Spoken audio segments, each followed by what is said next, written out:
Major Charles J. Matters was a Roman Catholic priest. He was born in 1928 in New Jersey.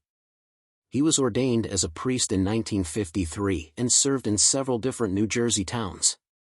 He joined the New Jersey Air National Guard in 1964 and went to Vietnam in 1966.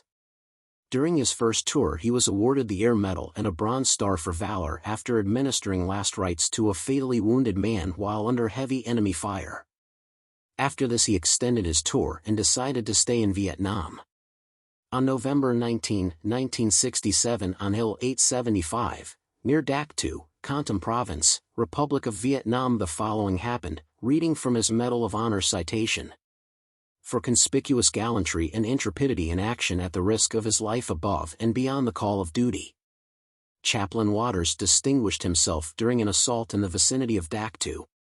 Chaplain Waters was moving with one of the companies when it engaged a heavily armed enemy battalion. As the battle raged and the casualties mounted, Chaplain Waters, with complete disregard for his safety, rushed forward to the line of contact.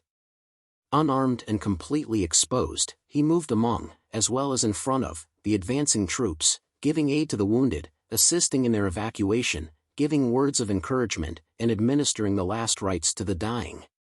When a wounded paratrooper was standing in shock in front of the assaulting forces, Chaplain Waters ran forward, picked the man up on his shoulders, and carried him to safety.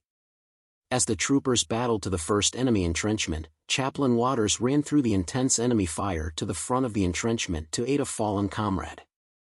A short time later, the paratroopers pulled back in preparation for a second assault. Chaplain Waters exposed himself to both friendly and enemy fire between the two forces in order to recover two wounded soldiers. Later, when the battalion was forced to pull back into a perimeter, Chaplain Waters noticed that several wounded soldiers were lying outside the newly formed perimeter.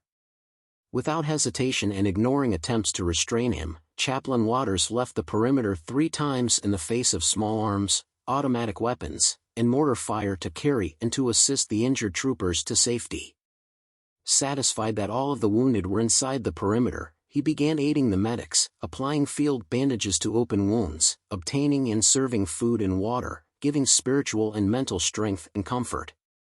During his ministering, he moved out to the perimeter from position to position, redistributing food and water and tending to the needs of his men.